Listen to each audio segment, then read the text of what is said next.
Revise ना किया और याद नहीं किया हो तो बता दूं, हमने लीगल मेट्रोलॉजी एक्ट चालू किया था जो कि 2009 में आया। लीगल मेट्रोलॉजी बेसिकली क्या है, यूनिट्स, मेजरमेंट्स और ये उनके मेथड, स्टैंडर्ड्स की कोई भी वेट और मेजरमेंट बनता है तो वो लीगल मेट्रोलॉजी एक्ट के अंदर कवर होता है। तो उसकी मैन्युफैक्चरिंग लीगल मेट, कोई भी पैकेजिंग अगर होती है कोई भी प्रोडक्ट की, बेसिकली कोई भी नया ब्रांड आप लॉन्च करोगे तो वो लीगल मेट्रोलॉजी के अंदर गवर्न होके ही रहेगा। ठीक है, अब ये एक्ट कब आया है, 2009। बेसिकली ये क्या बताता है, units of measurements, methods of measurements और मेजरिंग इंस्ट्रूमेंट्स। अगर किसी को ऐसे ध्यान नहीं आ रहा है तो हमने ये सारे मेजरिंग इंस्ट्रूमेंट्स ये देखा था कि पैकेजिंग कैसे होती है, उसमें क्या क्या कवर होता है, और ये सारे इंस्ट्रूमेंट्स कहाँ कवर होते हैं, लीगल मेट्रोलॉजी। तो हमने एक स्टैंडर्ड बनाया हुआ है कि आपको ये अगर नए मॉडल्स भी बनाने हैं तो ये स्टैंडर्ड्स को फॉलो करते हुए, ये रूल्स को फॉलो करते हुए ये मॉडल्स क्रिएट करने हैं। फिर हमने एक पढ़ा था international organisation of legal metrology. ठीक है, ये हमको क्या बताता है, बेसिकली ये एक ट्रीटी है। ठीक है, ये एक ऑर्गेनाइजेशन है, ये ट्रीटी है जिसमें सारी अदर कंट्री सिग्नेटरीज हैं। ठीक है, इसको अगर आप फॉलो करोगे तो इसने आपको गाइडलाइंस दी हुई है कि कोई भी वेट और मेजरमेंट किस तरीके का होना चाहिए। अगर आप कोई वेट एंड मेजरमेंट बनाते हो तो इसका सर्टिफिकेट लोगे तो वो सर्टिफाइड रहेगा, उसकी कोई कॉपी क्रिएट भी कर लेगा तो आप के वाला ओरिजिनल अलग ही रहेगा, और आपका इंटरनेशनली भी वो लिया जाएगा, एक्सेप्ट किया जाएगा, क्योंकि आपके पास OIML का सर्टिफिकेट है। जब अपन ने देखा था कि ये क्या बोलता है लीगल मेट्रोलॉजी है, तो ये बोलता है ये लेजिस्लेटिव है, एडमिनिस्ट्रेटिव है और टेक्निकल प्रोसीजर बताता है। ठीक है, जो कि पब्लिक अथॉरिटीज ने इंप्लीमेंट किए तो बेस्ट क्वालिटी के आपको मेजरिंग यूनिट्स, इंस्ट्रूमेंट्स ये बताएंगे और उसको बनाने की गाइडलाइंस भी आपको देंगे। अब इसके सर्टिफिकेट के बारे में हमने पढ़ा था लास्ट कि ये इन्होंने क्यों निकाला है, ताकि हार्मनी रहे, सबको एक ही स्टैंडर्ड का, सबको एक ही स्टैंडर्ड का मेजरिंग यूनिट या इंस्ट्रूमेंट यूज करेंगे या सेम मेथड यूज करेंगे कोई भी चीज मेजर करने के लिए। उसके बाद अननेसेसरी रीटेस्टिंग को अवॉइड करने के लिए कि एक बार कोई मॉडल हमने अप्रूव कर दिया तो बार बार उसकी रीटेस्टिंग करने की जरूरत नहीं है। और लास्ट कि हम नए नए रूल्स और प्रोसीजर्स बनाएंगे when it comes to measurements और वेट्स के लिए। ठीक है, हाँ जी, यही वाला OIML certificates for measuring units was introduced in 1991 to facilitate administrative procedure and lower the cost associated with international trade of measuring units subject to legal requirement। इसका मतलब है 1991 में हमने एक सर्टिफिकेट लॉन्च किया था जिसमें हम नए नए प्रोसीजर्स बनाते हैं, बताते हैं कि एक मेजरिंग यूनिट आपको कैसे बनाना है, उसकी जितनी मिनिमल कॉस्ट हम रख सकें वो रखें, क्योंकि मेजरिंग यूनिट्स ताकि सब कोई अफोर्ड कर सके और उसी मेजरिंग यूनिट से मेजर करके कंज्यूमर्स को प्रोडक्ट सेल करें। ठीक है, इसलिए उसकी कॉस्ट कम करने की बात हो रही है।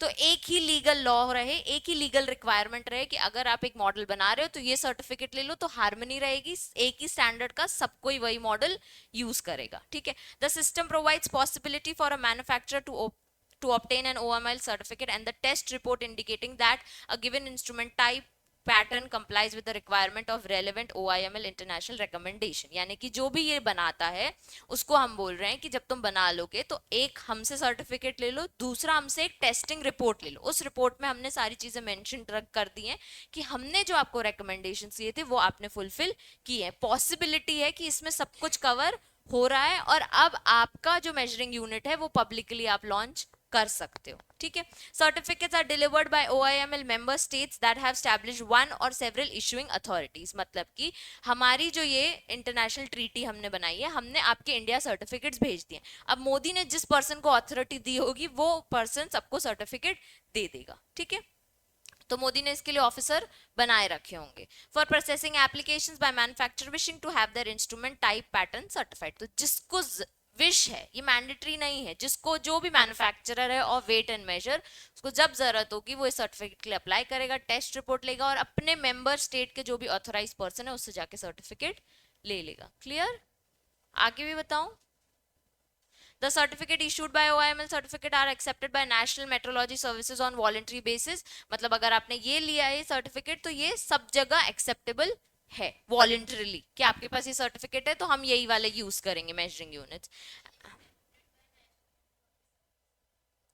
एक्सेप्टेड बाय नेशनल मेट्रोलॉजी, जो लोग मेजरिंग यूनिट्स बेचते हैं, इसकी सर्विसेज देते हैं, वो लोग वॉलंटरली आपके मैन्युफैक्चरिंग यूनिट को एक्सेप्ट करेंगे। अब अगर मैं वेट्स एंड मेजर्स बेचने का काम करती हूँ, ठीक है, कि मैं ये सर्विस दे रही हूँ कि आप यहाँ तो आके मेरे यहाँ मेजर करके जाओ सारी चीजें, या ये मेरे से यूनिट ही उठा के ले जाओ, पर मैं लेती किससे हूँ, एक मैन्युफैक्चरर से। मैन्युफैक्चरर के पास OIML सर्टिफिकेट होगा तो वॉलंटरी बेसिस पे मैं उससे खरीद लूंगी, वो तेरा ये वाला सर्टिफिकेट है तो मैं एक्सेप्ट करती हूँ तेरा, ठीक है।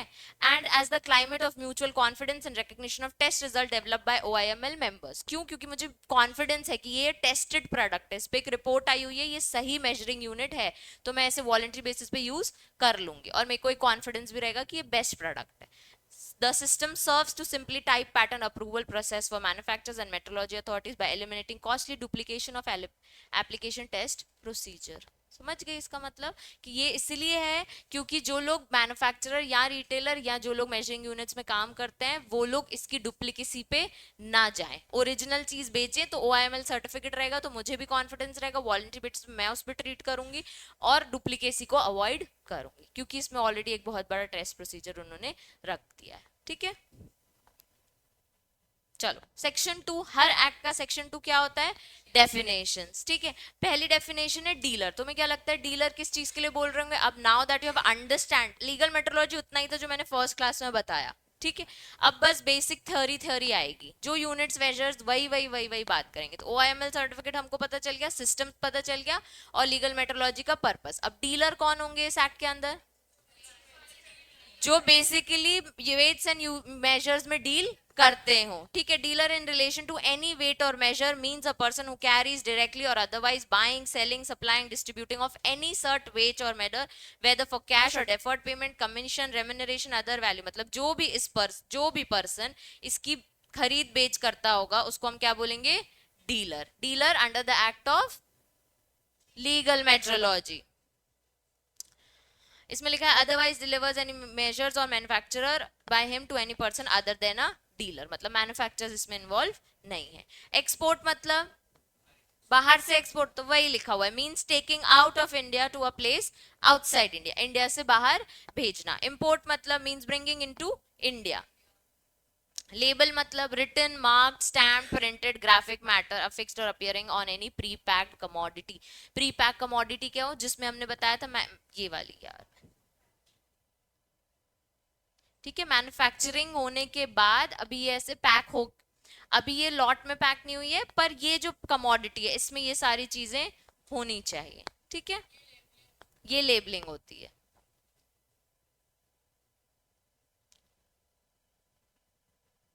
लीगल मेट्रोलॉजी पढ़ लिया था हमने ऊपर, उसमें लिखा है means the part of metrology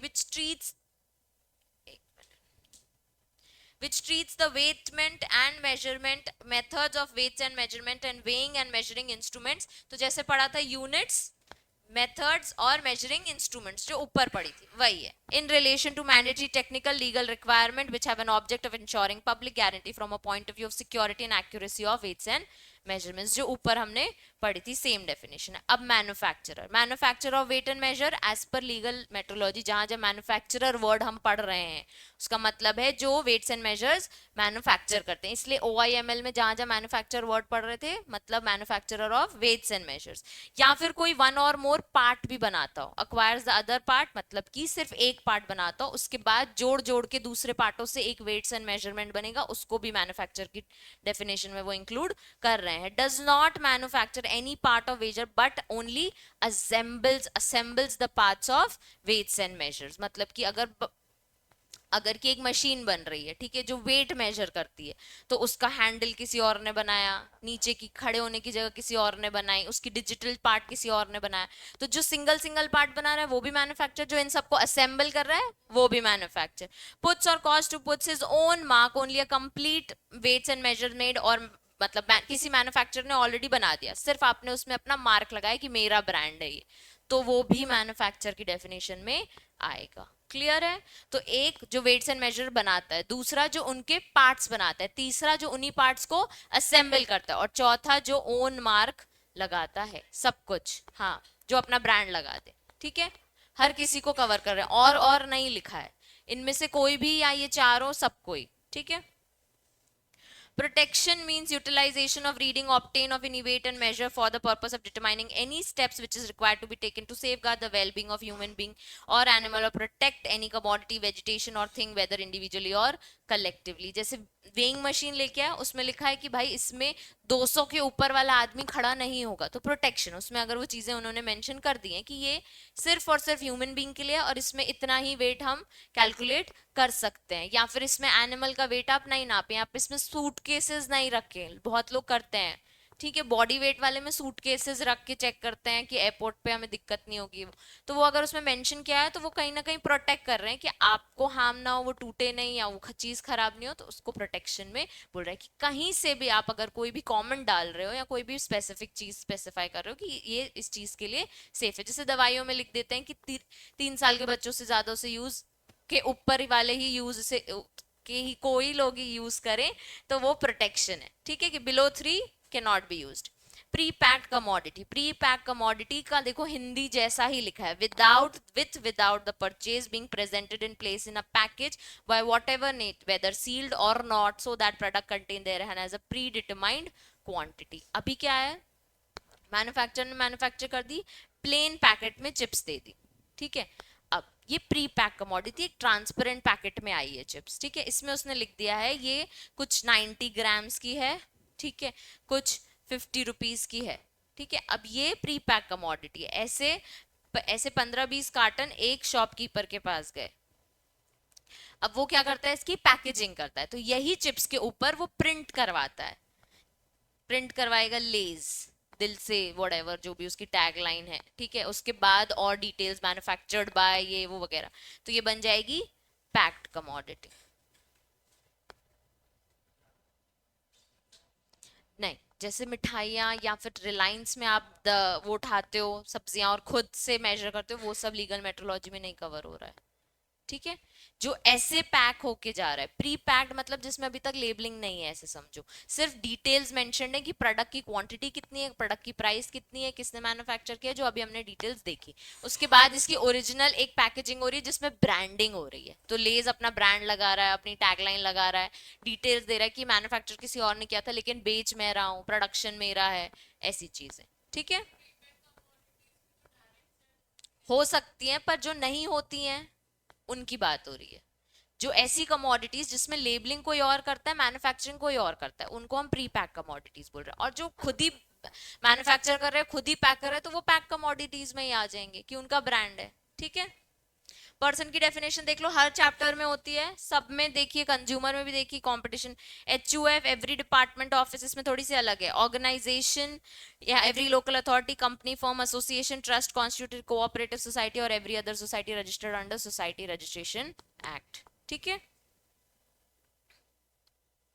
premises, premises यानी प्लेस ऑफ बिजनेस, ठीक है, अब जहां पे आप मैन्युफैक्चरिंग कर रहे हो, जहां पे आप पैकेजिंग कर रहे हो, वो सब कवर हो जाते हैं प्रेमाइसिस में, तो place where any business industry production transaction is carried on by versus whether by himself or through agent whatever name called who carries on business in such premises। तो पहला हो गया place of business, या फिर premises में एक warehouse, go down, other place where any weight or measure other goods are stored या exhibit, ठीक है, जहां पे भी हम रखते हो तो वो warehouse भी। A place way books of accounts या फिर कोई भी ट्रांजेक्शन की बुक्स आपने रखी है उसको भी हम प्रेमाइसेस कहेंगे। Dwelling house, in if any part there of use for purpose of carrying any own business industry or production. Dwelling house यानी ये हमारी शॉप है, ठीक है, बाजू में एक और प्रॉपर्टी है, ठीक है, यहाँ हमने सिर्फ स्टोर रूम टाइप बना रखा है जहाँ हम अपने इस शॉप में हम वेट्स एंड मेजर्स बेचते हैं, यहाँ पे हमने रख के रखे हैं सारे, तो वो इसका पार्ट होता है ड्वेलिंग, पर वो पार्ट में हो सकता है, ठीक है, तो स्टोर का पार्ट होता है और वो पार्ट में शिफ्ट हो सकता है, चाहे तो हम इसको अलग भी बना सकते हैं, इसका अलग एंट्रेंस भी कर सकते हैं, तो उसको ड्वेलिंग हाउस कहते हैं, ठीक है। गोडाउन में भी कर, पर अलग से भी लोग बोले हमारा गोडाउन नहीं है, this is just an store room, तो इसलिए ठीक है, वो अलग से भी यूज हो सकता है, गोडाउन सिर्फ गोडाउन के ही पर्पज से होगा, मैं चाहूँ तो इसको जोड़ के एक बड़ा सा स्टोर भी बना सकती हूँ, अपना शॉप भी बना सकती हूँ वैसे। any vehicle vessel or any other mobile device which help any transaction or business carried on, मतलब ऑनलाइन डिजिटली कैसे भी अगर आप इस चीज को परफॉर्म करो तो उसको भी वो प्रेमाइसिस की डेफिनेशन में कवर कर रहे हैं, वैसे नहीं होते हैं, वैसे ड्वेलिंग हाउस और ये सब प्रेमाइसेस में नहीं होते हैं। प्रेमाइसेस यानी ये पूरी बिल्डिंग, प्रेमाइस यानी स्कूल, पर लीगल मेट्रोलॉजी के अंदर वो बोल रहे हैं जहाँ प्लेस ऑफ बिजनेस है, जहाँ आपका गोडाउन है, जहाँ आपका ड्वेलिंग हाउस है, और जहाँ आपका व्हीकल वेसल या मोबाइल डिवाइस में आप कोई भी ट्रांजेक्शन कर रहे हैं, जहाँ आपकी बुक्स ऑफ अकाउंट्स रखे हैं। इंपॉर्टेंट है बच्चों ये डेफिनेशंस, ठीक है। तो बाकी एक्सपोर्ट इंपोर्ट तो एक एक लाइन की है। हाँ, जैसे ये प्रेमाइसेस इंपॉर्टेंट है, पर्सन वो कभी पूछ सकते हैं, प्री पैक्ड का अलग से एक टॉपिक है। तो लीगल मेट्रोलॉजी तुमने इनिशियली पढ़ लिया। डीलर इंपॉर्टेंट है। रिपेयरर इंपॉर्टेंट है। रिपेयरर यानी यही वेट्स एंड मेजर्स को जो रिपेयर करके दे आपको, तो इसलिए उन्होंने उसको डेफिनेशन में कवर किया है। Means a person who repairs weights and includes a person who adjust, cleans, lubricants, paints any weights and measures or render other than. अभी तुमको ऐसा लग रहा होगा कि यार क्या ये मैम सिली सिली डेफिनेशंस पढ़ाती है। अगर तुम जेन्युइनली एक्ट को समझने की कोशिश करो तो प्रेमाइसेस वर्ड जहां जहां आएगा, मतलब कि अभी तुम ऐसे सोच रहे हो कि लर्न करना है, प्रैक्टिकली सोचो। अगर रिपेयरर ने कुछ गलती कर दी, ठीक है, तो वो बोलेगा मेरा काम सिर्फ हुक लगाने का है, मैं रिपेयरर नहीं हूँ, ठीक है, वो ऐसे बोल देगा। सपोज बोले नहीं तुम कवर होते हो रिपेयर में। अब एक बोलेगा मैंने तो सिर्फ पेंट किया, तो यही रिपेयरर होगा ना, मैं नहीं होगा, तो मुझे आप जेल नहीं ले सकते, मुझे कोर्ट। अब उन्होंने रिपेयरर की डेफिनेशन में लिख दिया जो एडजस्ट करता हो, जो क्लीन करता हो, जो लुब्रिकेंट करता हो, जो पेंट करता हो, ये सब लोग रिपेयरर में कवर है। तो अगर प्रैक्टिकली सोचोगे तो डेफिनेशन सबसे ज्यादा इंपॉर्टेंट होती है, ठीक है, इसीलिए इनिशियली दे देते हैं वो। अब रिपेयरर मार्क किया। सेल का मतलब वही है, कोई भी चीज कैश के बदले आप बेचने की कोशिश करोगे। सील मतलब मार्क, स्टैंप। देखो सील मतलब स्टैंप, ठीक है, और स्टैंप मतलब स्टैंप भी इंपॉर्टेंट है। सर्टिफाइंग दैट सच वेट और measure conforms to standard specified by under an act. तो आपने वो ठप्पा लगा दिया OIML का, तो उसकी सील है, और वो सील क्या कंफर्म करता है, वो स्टैंप क्या कंफर्म करता है कि ये अंडर लॉ OILM के गाइडलाइंस में बना हुआ है। Indicate any mark which was previously made certifying that such weight और measure conforms to standard specified by law, या फिर कोई भी एक्ट या कहीं पे भी ऑब्लिरेटेड। वही तो है, सील मतलब स्टैंप, और स्टैंप मतलब, क्योंकि उनने सील में लिख दिया स्टैंप होता है, और स्टैंप मतलब जो सर्टिफाई करता है कि ये एक लॉ का बना हुआ प्रोडक्ट है।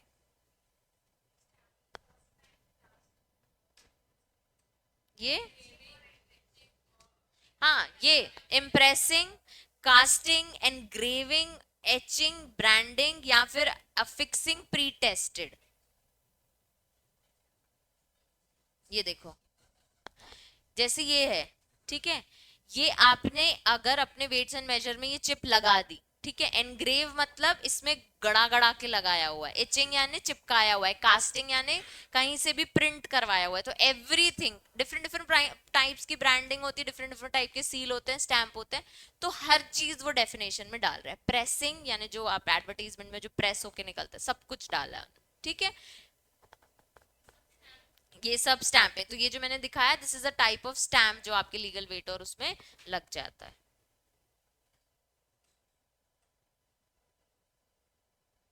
ट्रांजेक्शन यानी any contract, any assessment of royalty, toll, duty, otherwise, और any assessment of work done, wages due और सर्विसेज। तो ट्रांजेक्शन मतलब सिर्फ सेल परचेज नहीं, चाहे वो रॉयल्टी, टोल, ड्यूटी, सबकी कोई भी पेमेंट आप कर रहे हो, या फिर कोई भी वेजेस अभी भी ड्यू है, तो उसको भी वो ट्रांजेक्शन में कवर करते हैं। वेरिफिकेशन यानी जो OIML करता है, वेरीफाई करता है weights and measures up to date है कि नहीं है। और वेट एंड मेजर खुद यानी कोई भी चीज जो एक्ट में स्पेसिफाइड हो फॉर वेइंग या मेजरिंग एनी थिंग या इंस्ट्रूमेंट। कहाँ लिखा है? Comparing, checking, testing, education, adjusting such weights and में। कॉग्नेट एक्सप्रेशन यानी कि उसके जैसा, ठीक है, सिमिलर टू दैट। चलो standards of weights and measures, अभी तक जो हम पढ़ रहे थे अब उसके सेक्शंस हैं, ठीक है। वन बाय वन रीड करना। पहले पैराग्राफ में उन्होंने 4 से लेकर 12 तक सिर्फ हेडिंग बताई है। अब पैराग्राफ फॉर्म में इसलिए ऐसा लग रहा है, उन्होंने पॉइंटर फॉर्म में नहीं दिया। और फिर 4, 5, 6, 1, 1 सेक्शन एक्सप्लेन किए हैं, ठीक है। श्रांश रीड करना चालू करना, चैप्टर 2 ऑफ द एक्ट जोर से।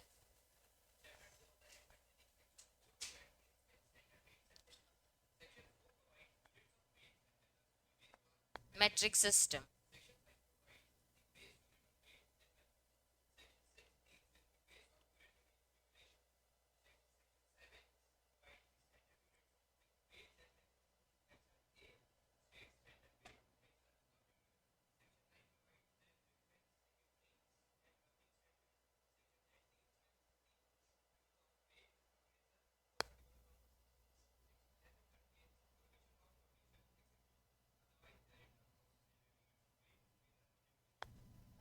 देखो, 4 में क्या बोला, यूनिट्स, ठीक है, 4 में बोला यूनिट, सेक्शन 5 में बोला बेस यूनिट, ठीक है, बता रही हूँ कैसे। 7 में बोला बेस यूनिट इन न्यूमरिकेशन, 7 में बोला standards of units and weights, 8 में बोला states weights measure or numerical, 9 में बोला रेफरेंस या सेकेंडरी वर्किंग स्टैंडर्ड कोई होगा तो, 10 में बोला यूज क्या है इनका, 11 में बोला प्रोहिबिशन ऑफ कोटेशन, मतलब कहाँ इसको यूज नहीं कर सकते। पूरे सेक्शन को अगर शॉर्ट में देखना हो तो ये वो बात कर रहे हैं बेस यूनिट जैसे, ठीक है, तो मास को किस में लेते हैं, किलोग्राम में, बचपन में पढ़ा है बच्चे, वही है, ठीक है। लेंथ को मीटर में, टाइम को सेकंड में, इलेक्ट्रिक, ये किसने बताया हमको, ये किसने बताया, लीगल मेट्रोलॉजी एक्ट ने, ठीक है, तो उसमें उन्होंने ये स्टैंडर्ड्स निकाले। हम तो बचपन से पढ़ ही रहे हैं, पर लीगल मेट्रोलॉजी एक्ट ने ये चीजें निकाली थी, ठीक है।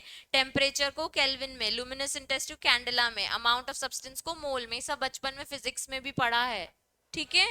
तो वही है ये, आप कॉमर्स में हो लेकिन ये लॉ भी है, सब एवरीथिंग इज लिंक्ड। फिर उसका अब्रीविएशन ऐसे होता है, तो साइंस में भी लॉ ही आएगा ना, सब लिंक्ड है, सब साइंस लॉ आपस में सब जुड़े हुए हैं।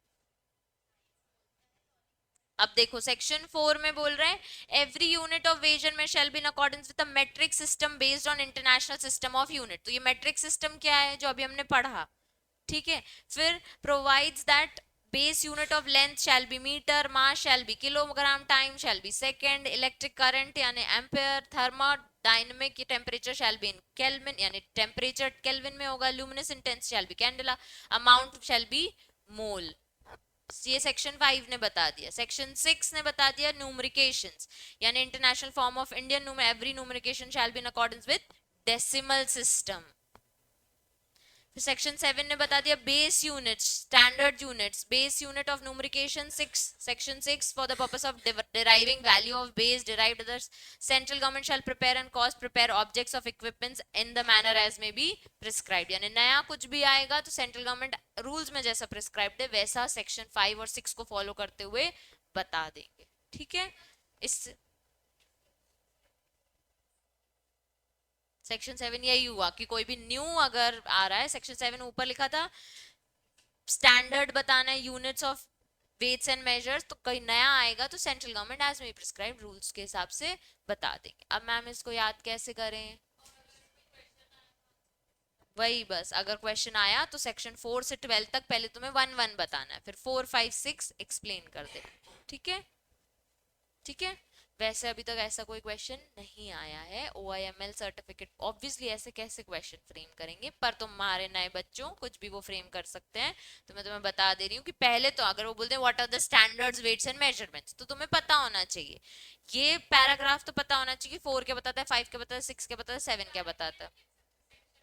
डायरेक्ट भी लिख सकते हो, 4 5 6 7 डायरेक्ट भी लिख सकते हो, पर 5 नंबर का आंसर है तो एक्टिव पैसिव फ्रेम करना ही पड़ता है, ठीक है। CS स्टूडेंट्स हैं, बीकॉम में तो तुम इसी को पता नहीं कितनी बार लिख लोगे।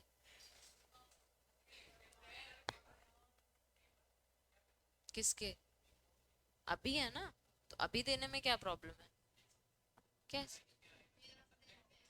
तो विद्या होती है। तुम्हारे हो गया है बीकॉम, वो जिस हिसाब से बता रहे, थर्ड ईयर है ना, थर्ड ईयर वाले ऐसी बात करते हैं हवा में। चलो सेक्शन 8 पढ़ो अंश, सेक्शन 8।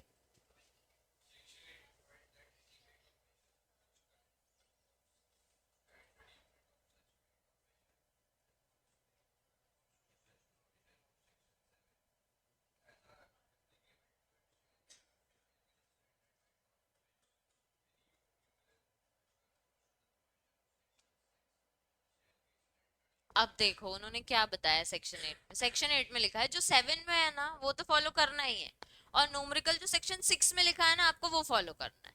तो उन्होंने कुछ नया नहीं बताया है। 8 में लिख दिया 7 वाले स्टैंडर्ड्स को ही कंटेन करो, आगे फॉरवर्ड करो, न्यूमेरिकल वाला बेस चाहिए तो सेक्शन 6 को फॉलो कर लो। हाँ जबरदस्ती, क्योंकि नंबर तो देना है ना, तो 8 में उन्होंने यही लिख लिया, कुछ भी नया नहीं लिखा है, ठीक है। No weight measure numerical other than standard weight और shall be use standard weight और मेजर और न्यूमेरिकल। अब एक और लाइन ऐड कर दी कि जो 7 और 6 में लिखा है उसके अलावा आप यूज नहीं कर सकते। No weight measure shall be manufactured import unless it conforms to the standard as mentioned by specified under 8। और 8 में क्या लिखा है? 6 और 7 फॉलो करना। However, the aforesaid provision shall not apply to manufacture done exclusively for export for the purpose of any scientific investigation and research। ये important है, क्योंकि एक उन्होंने दे दिया कि अगर आप एक कोई भी वेट और मेजर एक्सपोर्ट करते हो फॉर साइंटिफिक इन्वेस्टिगेशन या रिसर्च, तो हम आपको वेट स्टैंडर्ड्स वाले फॉलो करने को नहीं बोलेंगे, ठीक है, क्योंकि किसी न किसी इन्वेस्टिगेशन के लिए तो हमने एक डाल दिया है ऐसे सेक्शन। पलक 11 और 12 पढ़ना।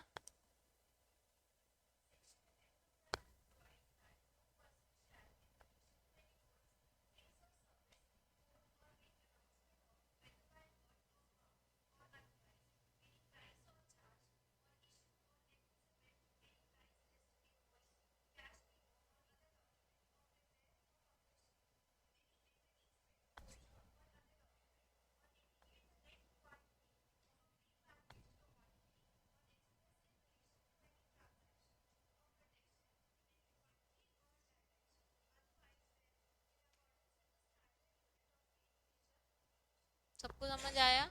कोई भी पर्सन किसी भी तरीके की प्राइसिंग या लिस्ट ऑफ प्राइसिंग, किसी भी तरह का इनवॉइस या कैश मेमो, किसी भी तरह की एडवर्टीजमेंट, किसी भी तरह की प्री पैक कमोडिटीज में क्वांटिटी बिना स्टैंडर्ड्स के डिफाइन नहीं करेगा, ठीक है। It may be noted that provision mentioned above all shall not be applicable for exports of any goods or services। exports में उनको कोई प्रॉब्लम नहीं है, ठीक है। 12 पढ़ना।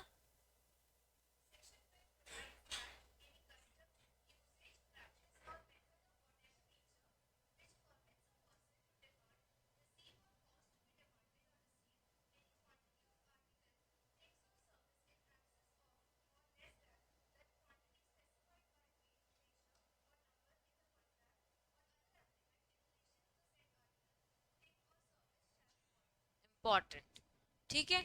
मतलब कि गांव में अगर वो बोलते हैं कि हम दूध तो सिर्फ पेंट के टिन से मेजर करेंगे, अब क्या होगा? भैया हमें भी दे दो, हमें भी दे दो, गांव वाले आ जाएंगे, हमें भी पेंट का टिन दे दो। वो क्या कर रहा है? उसको बेचना चालू कर दे रहा है अब, कि मैं दूध तो बेच ही रहा हूँ, साथ में पेंट के टिन भी बेच रहा हूँ, कि इससे तुम मेजर करो और बेचो जो बेचना। तो किसी को पानी बेचना है, किसी कुछ कुछ भी मेजर करके अगर बेच, तो ये अगर आप करते हो चाहे अग्रीमेंट के थ्रू, चाहे एक्सेस प्राइस, चाहे कम प्राइस, या कितनी भी क्वांटिटी, छोटी बड़ी कितनी भी क्वांटिटी, ये सब वॉइड है, ये एक्सेप्टेबल नहीं, ठीक है। क्लियर? तो सेक्शन अगर हम देखें तो 4 से 12 उन्होंने बहुत इजीली एक्सप्लेन किए। एक में बेस यूनिट बताता है, एक में स्टैंडर्ड बताता है, और एक में न्यूमेरिकल्स बताता है। एक में बोलता है 7 और 6 फॉलो कर लो, एक में बोलता है कि क्या करो, आप कभी भी बिना बिना स्टैंडर्ड्स के हिसाब से कोई भी वेट्स एंड मेजर्स का धंधा मत करो। और अगर कोई कस्टम, अच्छा ये वर्ड्स अगर किसी को नहीं समझ आए तो ये क्या बोल रहा है? कस्टम यूसेज प्रैक्टिस और मेथड, मतलब वो बोले अगर कि हमारे यहाँ तो यही चलता है, हमारे गांव में तो इसी से ही दूध बिकता है, सभी को यही ले। तो अगर आपका ये चीज चल रही है कि कस्टम्स हमारे यहाँ यही चलेगा, यही यूसेज है, यही ट्रेड है, तो वो भी अलाउड नहीं है, इसे हम वॉइड डिक्लेयर करते हैं under the act. Basic standards of weights and measures वाला चैप्टर खत्म। अब आ जाते हैं इसके अंदर कितने डायरेक्टर्स ऑफिसर्स अपॉइंट होंगे, क्या चीज सीज हो सकती है, क्या चीज पेनाल्टी हो सकती है, बस इतना सा ही चैप्टर है। इजी है, तो तुम्हें 11 12 4 ये तुम याद कर लोगे अब। चलो 13 to 23 deals with appointment of power of director, controller and legal metrology officer. तो इसके डायरेक्टर होंगे, इसके कंट्रोलर होंगे और इसके ऑफिसर्स होंगे। 13 में बोल दिया कौन अपॉइंट करेगा एज यूजुअल? सेंट्रल गवर्नमेंट एक डायरेक्टर बनाएगा लीगल मेट्रोलॉजी के अंदर, उसके अंदर additional director, joint deputy assistant and other employees for exercising power discharging. ये हमने ऊपर वाले एक्ट्स में भी पढ़ा है कि जब भी एक डीजी आते हैं तो उसके साथ यही आते हैं, तो अभी सिर्फ डायरेक्टर बोल रहा है, डीजी नहीं बोल रहा है, ठीक है। अब इसकी पावर्स और ड्यूटीज भी कौन डिसाइड करेगा? सेंट्रल गवर्नमेंट, पर in relation to inter state trade और कॉमर्स, मतलब कि आपस में दो स्टेट्स के बीच में वेट्स एंड मेजर्स की डीलिंग हो रही है, तो उसके लिए हमने कौन बनाया? डायरेक्टर। और डायरेक्टर को चाहिए तो उसके अंदर एडिशनल डेप्यूटी असिस्टेंट डायरेक्टर्स भी बना दिए। The director in every legal metrology officer appointed shall exercise powers and discharge such function as central government may notify every legal metrologian are past duties general superintendence in direction and control of a director। मतलब जो assistant additional deputy हमने ये जो बनाए हैं, ये लोग director के अंदर ही परफॉर्म करेंगे। कौन बचा? भूमिका द डायरेक्टर से पढ़ना।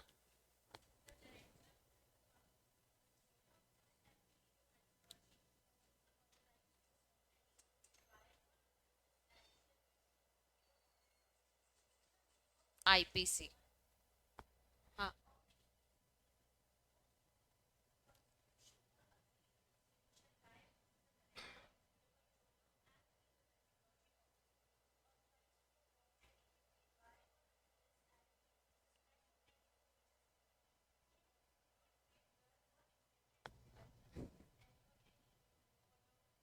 मेड देयर अंडर, मतलब कि उनको चाहे अपनी ड्यूटी परफॉर्म करने के लिए कोई भी स्टेप परफॉर्म करना पड़ जाए और उन्होंने वो गुड फेथ में किया, उनके पास इस चीज की अथॉरिटी, जैसे किसी भी वेट्स और मेजर्स को उन्होंने सीज कर दिया और आप जा रहे हो उनके अगेंस्ट सूट फाइल करने, तो एक्ट में उन्होंने मेंशन कर दिया, टाइम वेस्ट करने की जरूरत नहीं, हमने उनको ऑथराइज किया हुआ है, वो ये काम कर सकते हैं, उन्होंने गुड फेथ में किया है, वो गलत वेट्स एंड मेजर्स यूज कर रहा था, तो उनके अगेंस्ट कोई भी सूट नहीं होगा, कोई भी एक्शन या लाइबिलिटी नहीं अराइज होगी अगेंस्ट डायरेक्टर, कोई भी लीगल मेट्रोलॉजी का ऑफिसर और कलेक्टर, तीनों चीजें मेंशन कर दी। फिर चाहे तो ये लोग अपनी पावर को डेलीगेट कर सकते हैं अंडर द एक्ट, जैसे भी मेंशन्ड होगा रूल्स के अंदर। फिर दूसरा पॉइंट डेलीगेशन का है। फिर अपने पावर्स और फंक्शंस ऐसे डिस्चार्ज करेंगे the local limits as the state government may specify. अब inspection, seizure or forfeiture, seize यानी तो फोर फीचर यानी तो वही हुआ सीज में भी कि बंद कर देना, इंस्पेक्शन होगा, चेक होगा, अगर लगा तो ठीक, नहीं तो आपको वापस देंगे। फोर फीचर यानी हमने रख ही लिए, अब हम आपको वापस नहीं देंगे, ठीक है। Power of inspection and seizure, पहला आस्था पढ़ना।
रुक जाओ एक सेकेंड, दोनों बातों में स्टोरी बनाई है, ठीक है। सीआईडी देखते हो?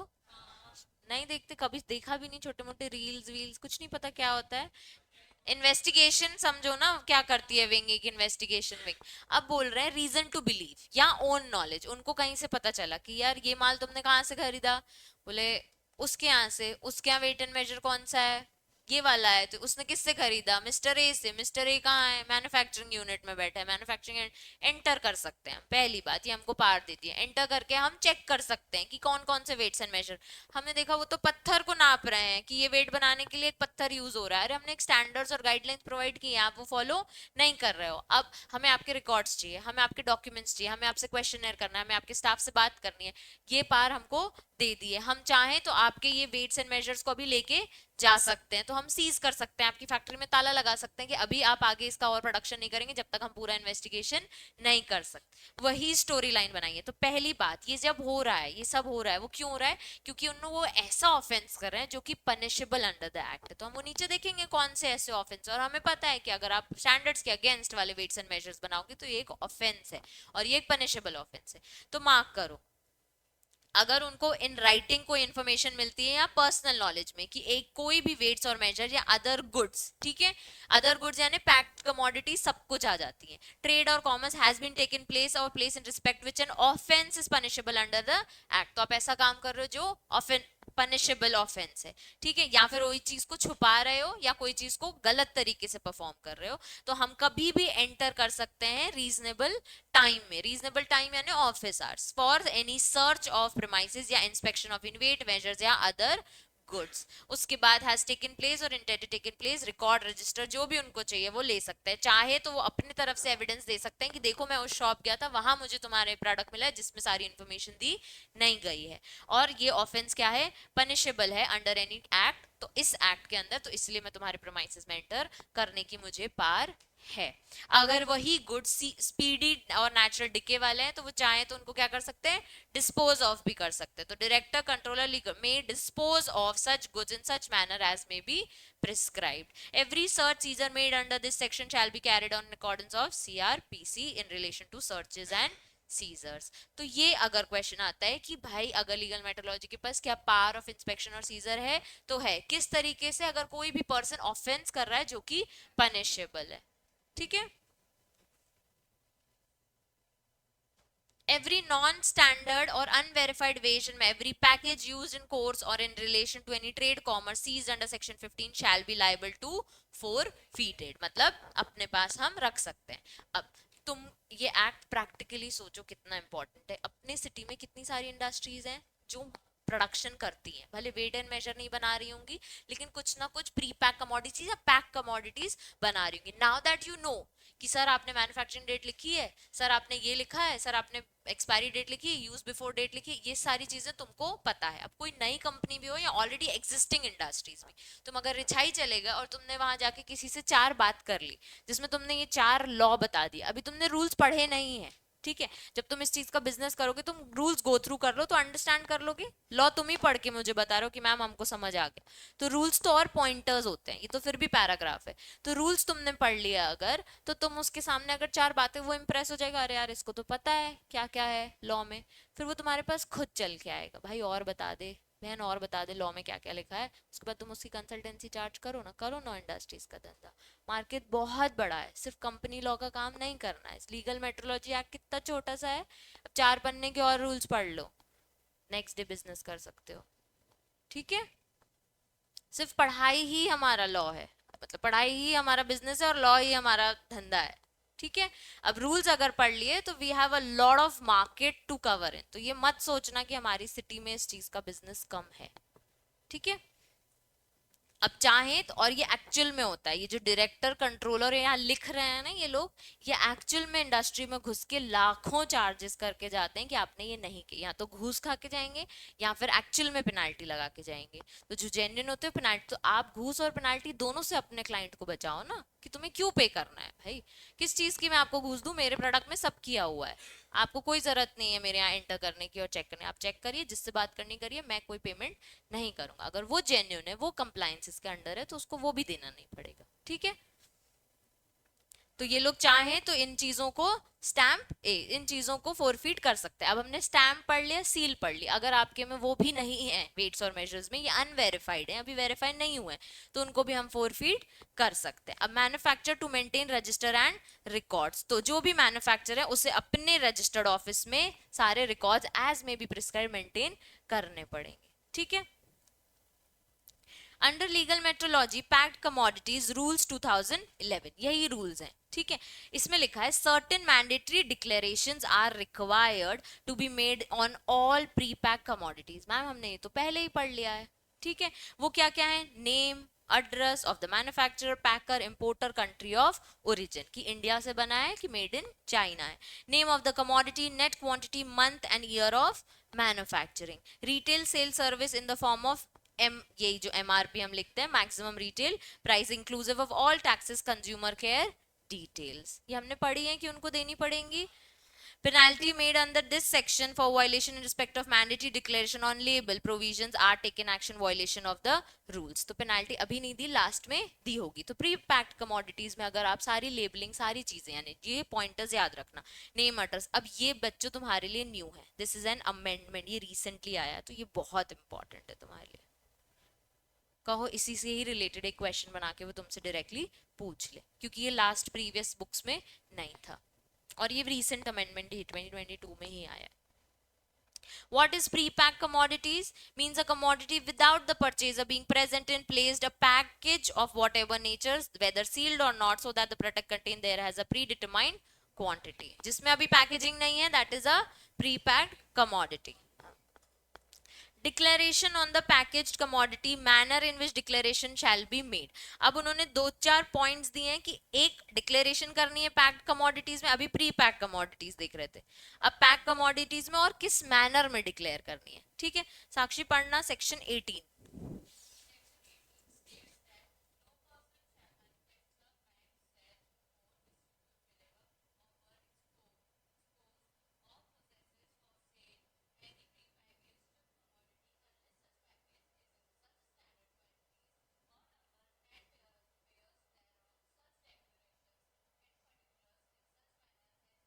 एक सेकेंड, अब लिखा है एज में बी प्रिस्क्राइब्ड, अब भी पढ़ा है रूल्स में कैसे प्रिस्क्राइब किया हुआ है, तो रूल्स पढ़ के समझ आ गए ना कितनी क्लियर लिखा है. लेबल होना चाहिए, डिक्लेरेशन यानी क्या, name address country of origin, कब मैन्युफैक्चरिंग है, कस्टमर डिटेल्स, वही सारी चीजें. आगे पढ़ो.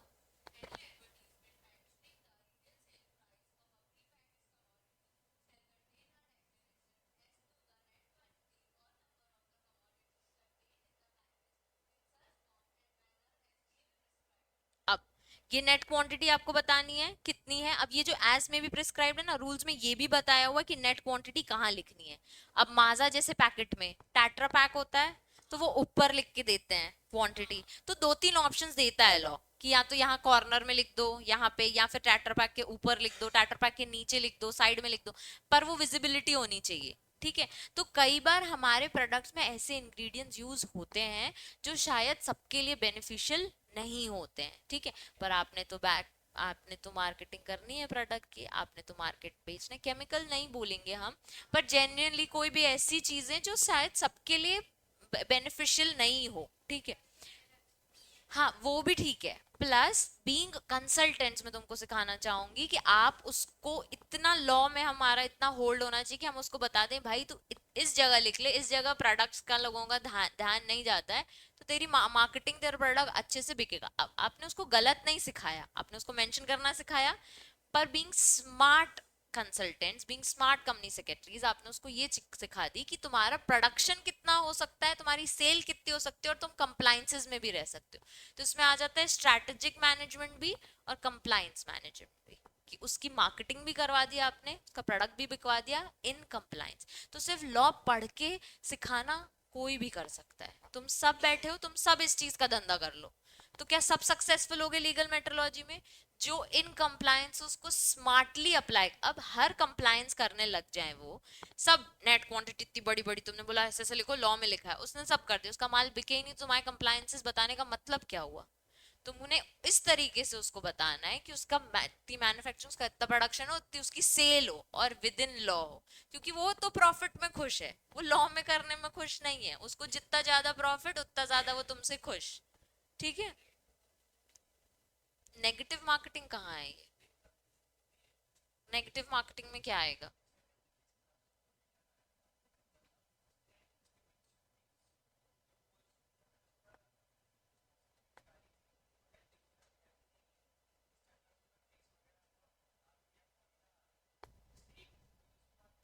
ये नेगेटिव मार्केटिंग, नेगेटिव मतलब प्रोडक्ट को डिमोनेटाइज मतलब किया गया है कि बिल्कुल ये अच्छा प्रोडक्ट नहीं है, तो इससे मार्केटिंग उल्टी हुई ना. इनफैक्ट इसको हम मार्केटिंग नहीं बोलेंगे, मार्केटिंग मतलब जब प्रोडक्ट नोन है, पीपल आर परचेजिंग इट. तो बॉर्नविटा अननोन हो रहा है ना, बॉर्नविटा के कस्टमर्स कम हो जाएंगे इससे.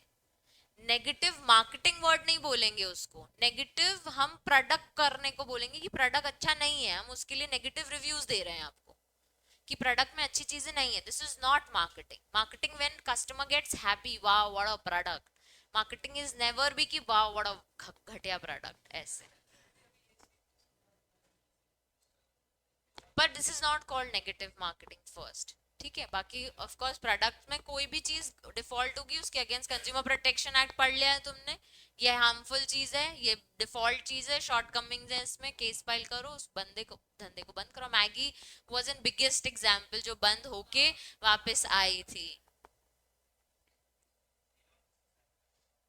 और था वो प्रोडक्ट ऐसा कि मतलब कंज्यूमर, कितने मीम्स बने होंगे पर कंज्यूमर उसके बिना नहीं भी रह पा रहा. उसने अपनी बेटर क्वालिटी करके मतलब कम बैक किया ना. उसको, हाँ, उसको सपोर्ट करने वाले बहुत सारे कंपनी सेक्रेटरीज और लीगल एडवोकेट्स ही हैं, लीगल एडवाइजर्स ही हैं जिसने उसको बताया कि तुम अपने प्रोडक्शन में, अब हमको भले वो मटेरियल का आइडिया नहीं है पर हमको कंप्लायंसेस का आइडिया है. भाई तुम डालो जो भी तुम डालो, लेकिन लिखो इस तरीके से कि वो सामने वाले बेचे खरीदे कोई दिक्कत नहीं हो. ठीक है. चलो रूल 9.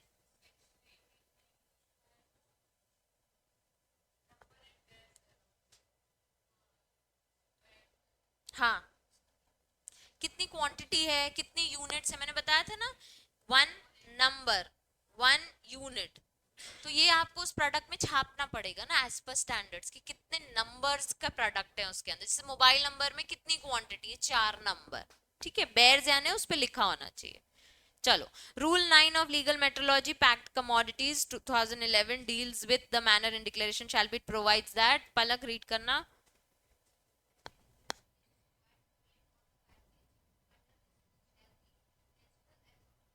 प्रोमिनेंट, रुक जाना. लेजिबल और प्रोमिनेंट यानी ना प्रॉम्प्ट हो कि तुमको दिखे, और लेजिबल यानी रीडेबल हो. ठीक है. Next point.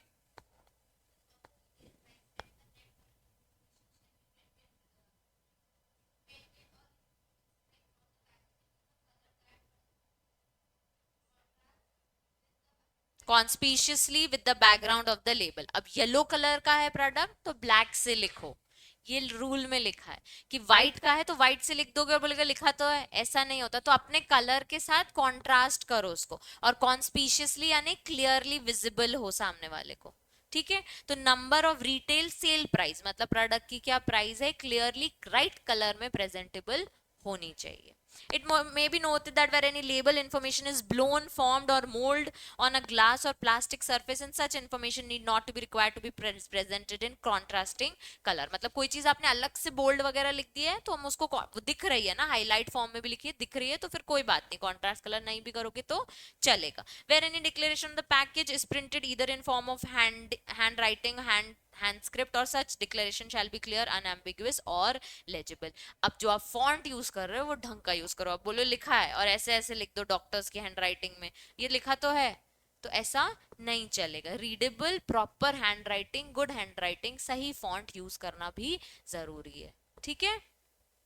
किसी के पास पैक्ड प्रोडक्ट रखा है कोई कुरकुरे के अलावा? हाँ, वो खोल लिया था तुमने ना.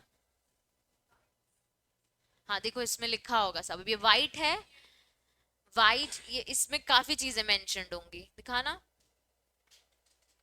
एक, इसका बैकग्राउंड वाइट है तो जो भी उनने मंगोलिया और ये सब लिखा है वो अलग कलर से लिखा है. ठीक है. Contrast colour. अब देखो जितनी मेन इन्फॉर्मेशन है, अगर दूर से दिख रहा हो तो जितनी मेन इन्फॉर्मेशन है वो क्लियरली ब्लैक से लिखी है. नेट क्वांटिटी 220 एन, एन यानी नंबर्स. ठीक है. यूनिट्स नहीं है ना इसमें, नंबर्स हैं.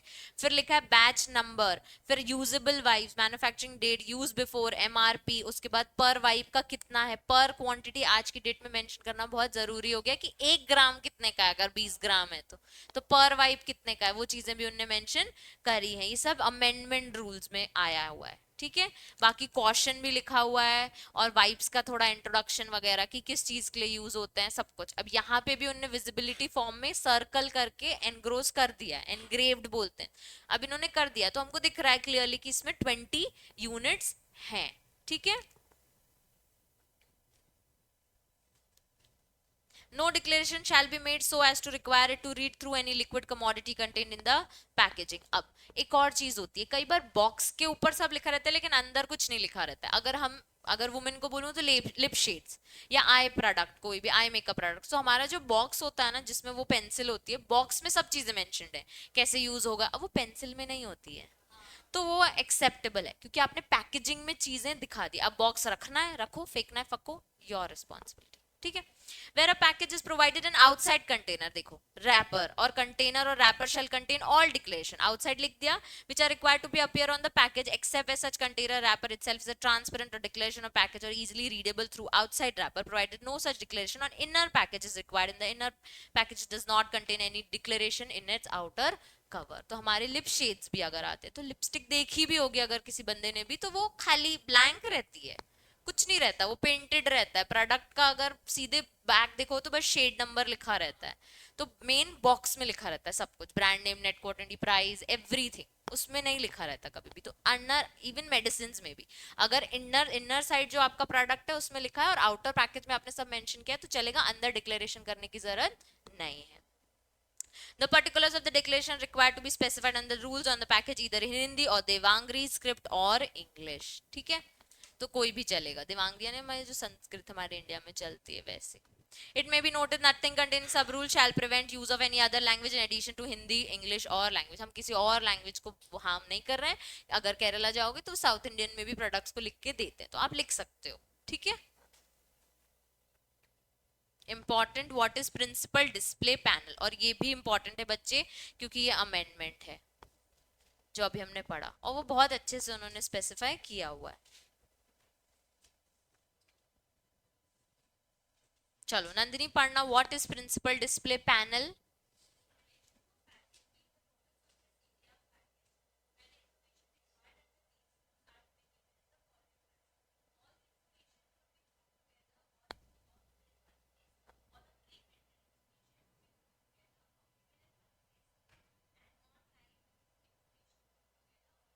रुक जाओ, अब मैं तुमको बताया था चीजें कहाँ स्पेसिफाई करनी है, तो भाई हमको आपने बता दिया मैम ये सब प्रोडक्ट में मेंशन, कहाँ स्पेसिफाई करें, हमारा प्रोडक्ट ही इतना सा है या हमारे पास इतनी बड़ी पैकेजिंग है तो हम कहाँ कहाँ लिखे।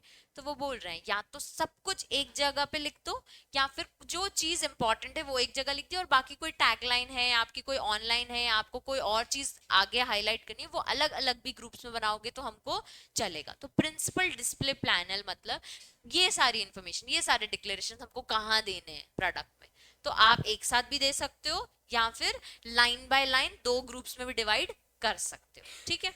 ऑनलाइन यानी अगर कोई भी चीज जैसे पेपर में लाइन ड्रॉ होती है ना वैसे बोल रहा, ऑनलाइन में नहीं, मत इसको कंफ्यूज करना, ठीक है। ऑन के बाद डैश है क्योंकि what is the area prescribed on the principal display panel, Ananya पढ़ना क्या, प्री प्रिंटेड इन्फॉर्मेशन, जैसे प्री पैक कमोडिटीज में कुछ प्री प्रिंट होके भी आ रही थी ना, उसके बाद आप पैकेजिंग कर रहे थे, तो जो प्री प्रिंट होके आई है वो अलग से ग्रुप कर दो और आप जो अपनी टैगलाइन और जो भी इंफॉर्मेशन देना चाहते हो वो आप अलग से ग्रुप कर दो। हाँ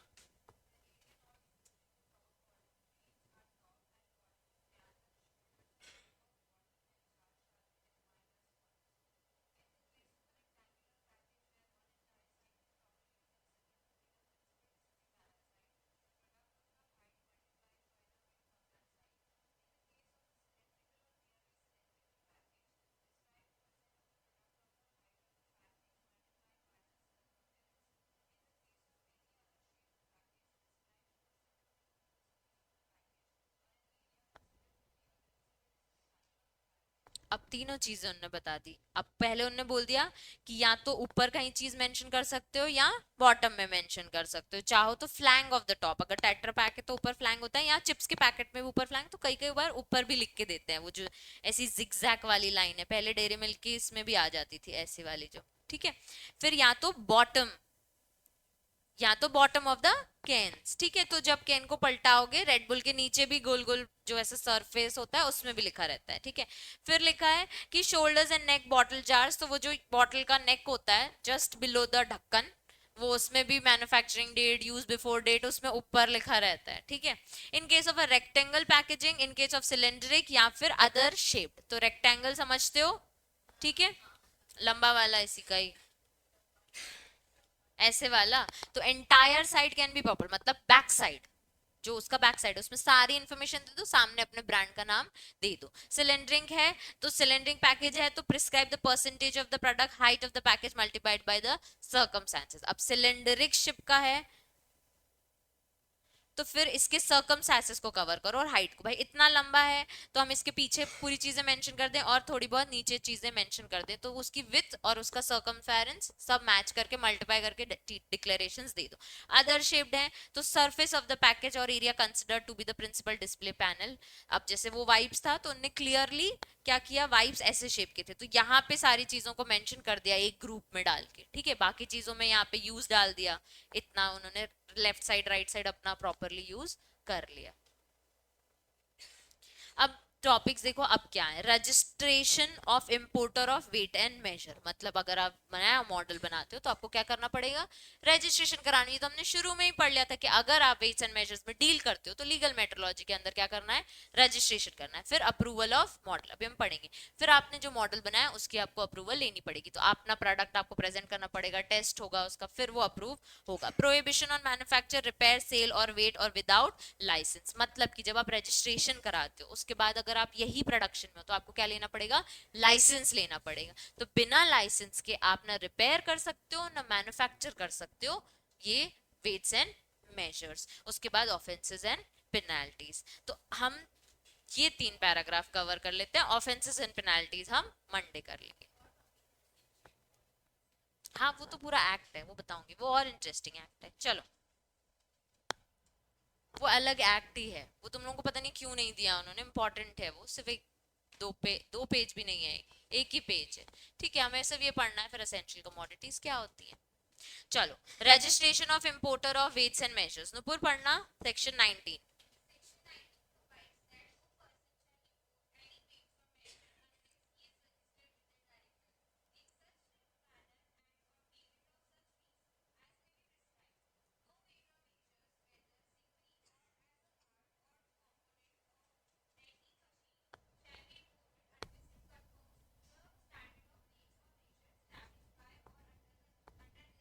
मतलब कि कोई भी वेट और मेजर बनाना है या उसका कोई कंपोनेंट तो रजिस्टर अंडर डायरेक्टर होना पड़ेगा, ठीक है। डायरेक्टर को सेंट्रल गवर्नमेंट ने अपॉइंट किया हुआ है फॉर ऑल दिस ओनली। और अगर कोई चीज इंपोर्ट करते हो तो विदाउट स्टैंडर्ड्स इंपोर्ट मत करो। दूसरा point approval of a model, Tanya पढ़ना।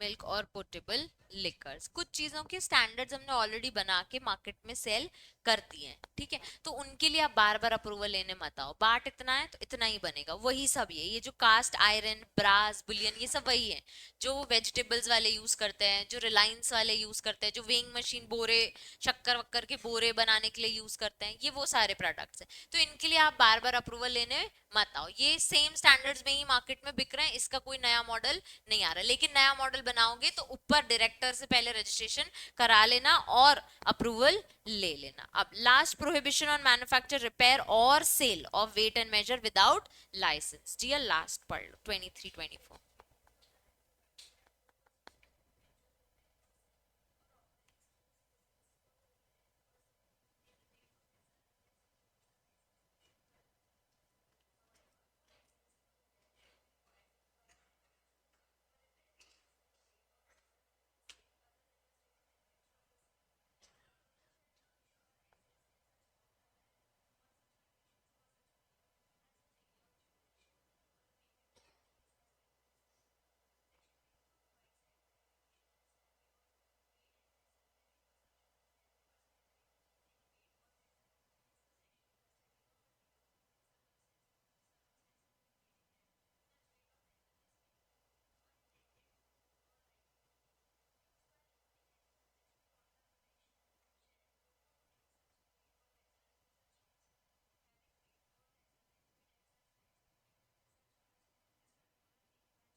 रुक जाना। पहली बात, बिना लाइसेंस के, लाइसेंस कौन दे रहा है अब? कंट्रोलर। अप्रूवल कौन दे रहा था? डायरेक्टर, डीजी नहीं, डायरेक्टर ओनली, जनरल नहीं है इसमें, ठीक है। तो लाइसेंस आपको किससे लेना है? कंट्रोलर से। तो इसमें डायरेक्टर होते हैं, कंट्रोलर होते हैं और लीगल मेट्रोलॉजी ऑफिसर्स होते हैं, 3 लोग पढ़े थे हमने। तो डायरेक्टर अप्रूवल देता है मॉडल का, कंट्रोलर लाइसेंस देता है। अब घर में वेट एंड मेजर है, उसको मैं रिपेयर कर रही हूँ, तो क्या लाइसेंस लेके आऊंगी? नहीं। तो अपना वेट एंड मेजर को रिपेयर कर रहे हो तो जरूरी नहीं है लाइसेंस लेना, मतलब तो है ही नहीं, ठीक है। अगर आप इसमें डील करते हो कि रिपेयरर के, हमने पढ़ा था any person who does such business, जो रिपेयर करता हो, पेंट करता हो, वो रिपेयरर की डेफिनेशन। मैन्युफैक्चर की भी हमने पढ़ी थी, ओन करता हो, पार्ट बनाता हो, पूरा बनता, असेंबल करता हो या मार्क लगाता हो, वो लोग। तो ये लोग अगर अगर बना रहे हैं या ये बिजनेस कर रहे हैं या बेच रहे हैं तो लाइसेंस लेने की जरूरत है। दूसरा पॉइंट, दूसरा पैराग्राफ में पढ़ा कि कोई भी पर्सन, ट्रांजैक्शन और प्रोटेक्शन दोनों की डेफिनेशन पढ़ी थी। ट्रांजैक्शन में क्या था? चेक करो, ट्रांजैक्शन में क्या पढ़ा था? तो अगर कोई इस चीज का बिजनेस कर रहा हो, रॉयल्टी, टोल, ड्यूटी, ये सब कर रहा हो, तो अगर वो इसमें कवर होते हैं तो उन लोगों को लाइसेंस लेना जरूरी है, एज में बी प्रिस्क्राइब्ड। कैसे लेना है, कब लेना है, क्या लेना है, वो सब रूल्स में लिखा है, हमें पढ़ने को उन्होंने नहीं बोला। हाँ, वेट्स एंड मेजर्स के, ठीक है। तो जैसे वो लोग बोलेंगे, जिस तरीके से वो प्रोवाइड करेंगे, उस तरीके से लाइसेंस ले लेना और फीस भर देना। Central government may prescribe kinds of weights and measures for which the verification is to be done through government approved by the test centre. तो सेंट्रल गवर्नमेंट बता भी देगा ये वाले क्या वेरिफिकेशन होना जरूरी, ये वाले वेट्स एंड मेजर्स का वेरिफिकेशन होना जरूरी नहीं है। The government approved test centre shall be notified by the state government, central government, as the case may be, और such terms and condition as may be prescribe, ठीक है। इतना हो गया। अब ऑफेंसेस एंड पेनाल्टीज बचा और असेंशियल कमोडिटी।